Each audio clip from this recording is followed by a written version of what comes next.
Markets see red for the third week in a row, clocking its longest losing streak of 2024. Financials, though, buck the trend to outperform the Nifty banking index, rising nearly 2%. On this week's edition of Editors Roundtable, we'll decode the week on Dalal Street, we'll review the IT earnings and put the spotlight on oil marketing companies. I'm Reema Tendulkar. With me are Nimesh, Prashant and Nigel, and we also have in the house Mahesh Patil, CIO of Aditya Birla Sun Life AMC. Hi boys, it's Friday. Full house today, so all four plus the guest also here. So it's like a full house. No, I think Action-packed week, right? Action-packed, and I think Friday it really got to a crescendo, right, with the market selling off and then sort of rising sharply. But I think Reema, it's just I think we've gotten to a phase that markets are getting a little tired, right? Because you've run and you've run and you've run, and now because if you think about it, some of the big factors which people started talking about, earnings growth are slowing down. Many have been talking about it for a while. It's just that markets take their own time to get to a level where they're getting it, because there is no problem in global markets, right? Global markets are super strong. Actually, if anything, there is re-acceleration. There is, especially in the US, there is thinking that maybe 50 basis points was a mistake. You don't need 50 basis points. The economy is so strong. So I think, it's just, a little bit of profit taking and that kind of thing. Yeah.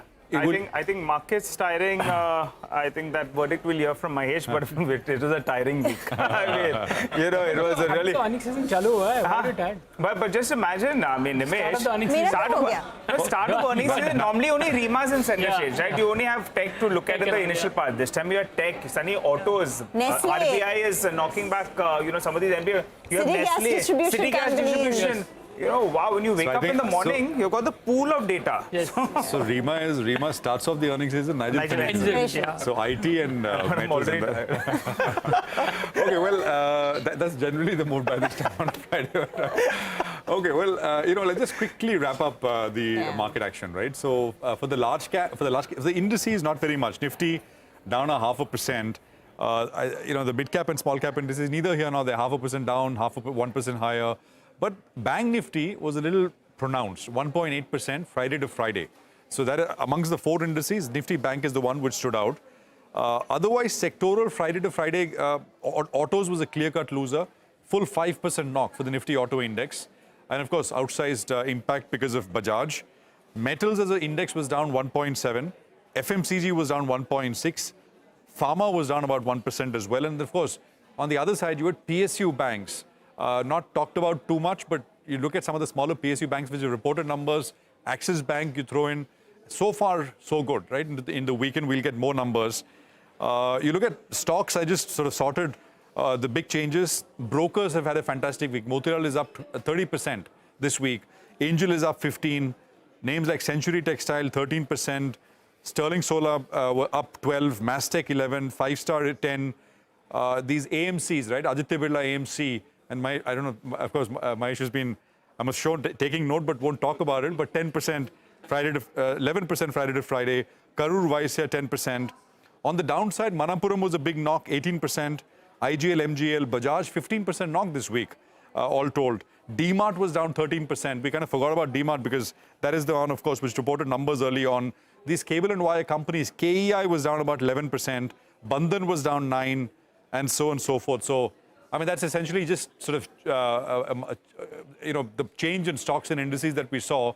But I think more than anything else, and Mahesh, I think you'd agree, how the festive season really pans out. Right? Yeah. Consumer demand and consumer behavior. Yeah. You're tracking that closely, and what are you hearing there? Yeah, so you're right. I think, there were a lot of expectations that consumer will now, the mantle will shift from the investment-led growth, right, which you saw, right? In the last year or so, it was all investor-led stocks which did well, right?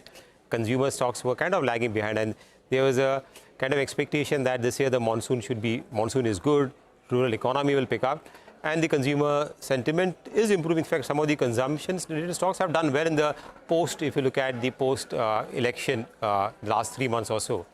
But I think we'll have to wait for the second half, because that's where the festive demand, I think, will come in. I think the initial feedback is that it is, if you look at the commentary from the auto sector, for example, coming in, right? It's not that great, no? What expectations were there? We were expecting a growth of around, say, high single digits or so. It looks to be in the mid single digits or so, right? So clearly it's not as good, but it's still mixed, I would say. I mean, in the consumer durable side, okay, they are hoping it to be better in this festive season. So I would say that still finger crossed over there, but I think that is important for the market sentiment to improve, because I think that's, if consumption starts to do well, I think then we are in a much stable wicket, okay, for the earnings to do well and even for the overall growth to sustain from a longer period perspective. Mahesh, you've analyzed the market moves, and your key takeaway or analysis throws up that the market breadth has deteriorated. So take us through, what your data tells us. Sure. So if you look at until say the election outcome, right, because that was a turning point, I would say. Until then, if you look at the market breadth was very good. When I say market breadth, means the number of stocks which are beating the benchmark, right? I mean, that ratio was at an all-time high. If you look at how many stocks are beating the BSE 500, within BSE 500 by 10%, that number had gone to around 40% also, right? So that number is now coming down. In fact, if you look at the peak of the election day peak, since then the market is up, but there are more than 30% of the company stocks which are actually now below that, are negative territory. So clearly, I think the breadth is weakening. And now what we're seeing is that, I mean, the earnings momentum itself, which was there, which was again driving. One was earnings momentum and liquidity also, right?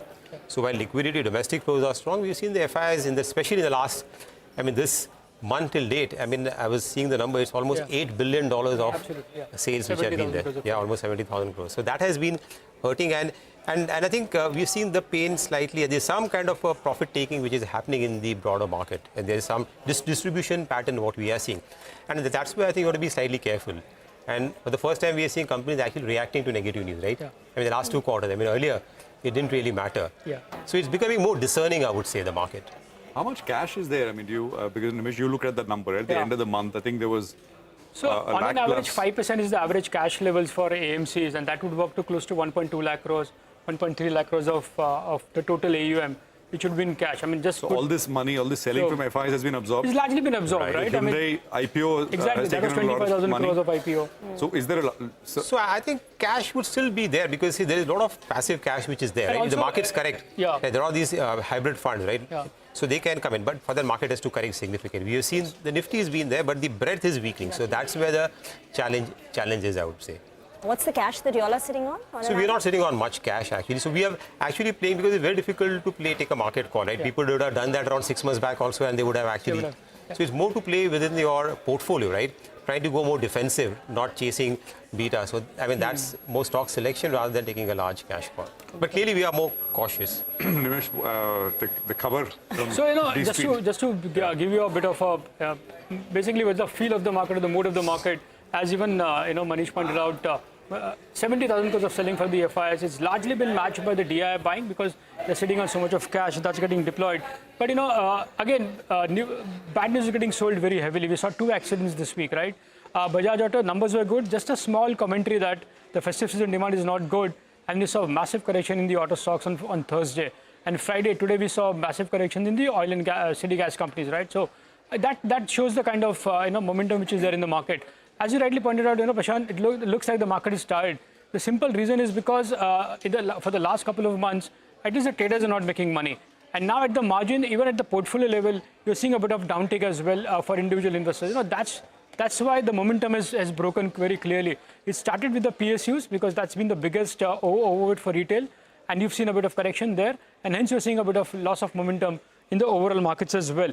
CLSA put out a nice note today, the technical analysts, and they are now believing that the next level to watch on the downside would be 200 DMA, which is almost at 23,000 on the Nifty, right? So not a very nice note. Not a very nice note. That's the peak which the market reached during the election high. Election high. Oh, that's the same number. That's the reason why it's very important. Which is the June level. June level of 23,000. So again, that's the level to watch on the downside.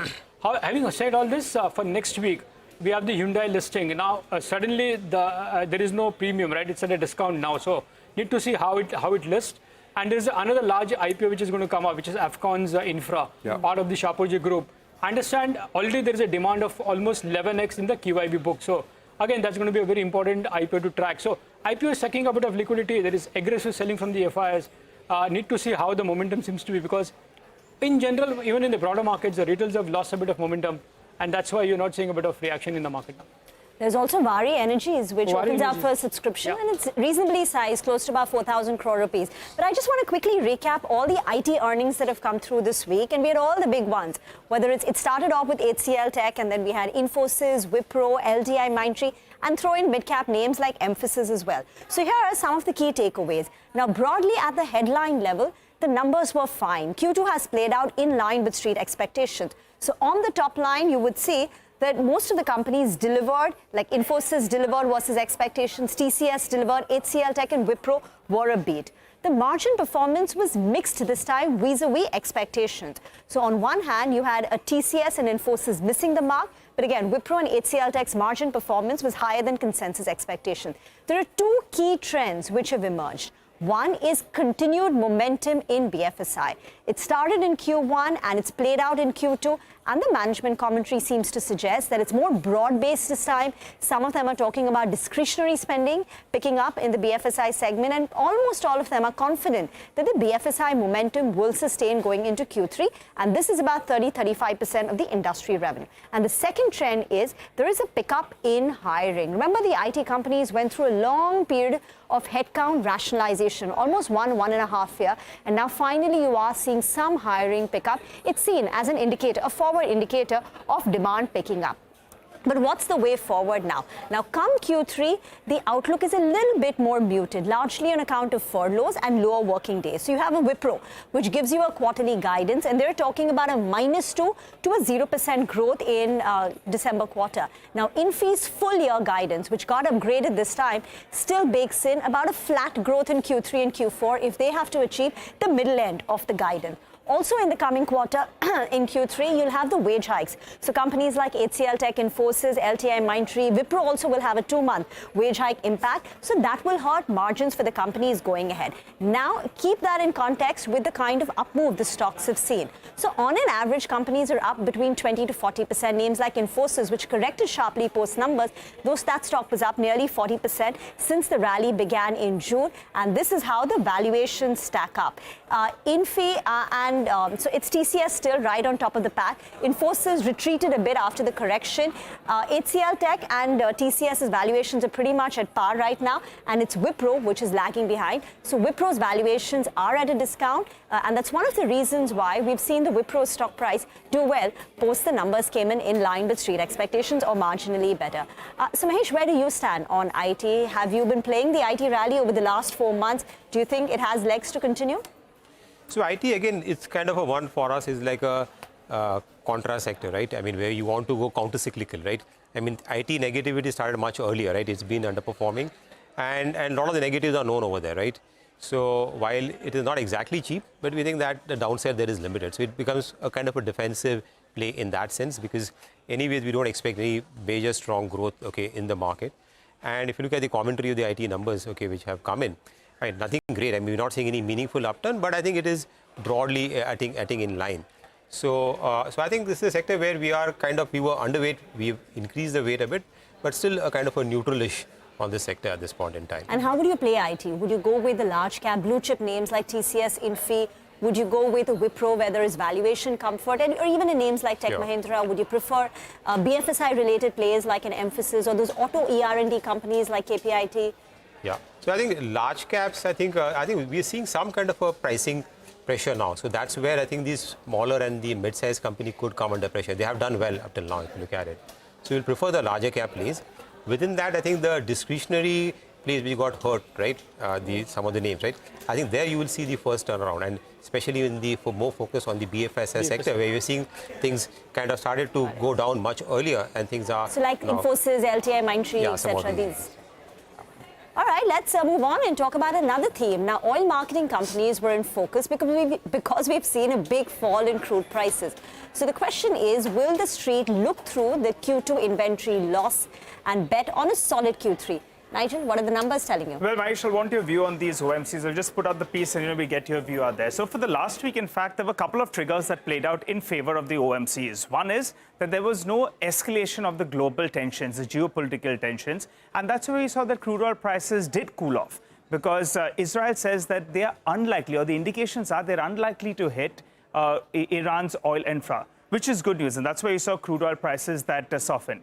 The other point was everyone was worried whether or not we'll see a petrol price cut. Now we have the code of conduct that's kicked in for the states that are going to elections. So that's unlikely to be the case. So that's good news as well, both on the input side as well as on the selling price side.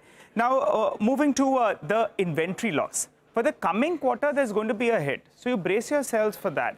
And that's the broad estimates that have come in, that there is going to be an inventory loss because crude oil prices did correct substantially in the second quarter. The question is, will the street look through these inventory losses in the second quarter and brace for a solid showing in quarter three? Why do I say that? Because the refining GRMs, they have been under pressure, but that's a well-known thing. The important part is the marketing margins have now started moving up. And marketing margins in the last few quarters, well, they've been in that vicinity of around 3 to around 6 rupees odd. As of latest count, it's close to around 10 rupees. And the marketing margins have improved drastically, which could brace these companies for a very, very good showing in the third quarter itself. And when you're looking at, the companies, all the three OMCs, you look at the marketing volumes in comparison to the refining volumes. And by that stretch, HPCL appears best placed because the amount of marketing volumes are much higher.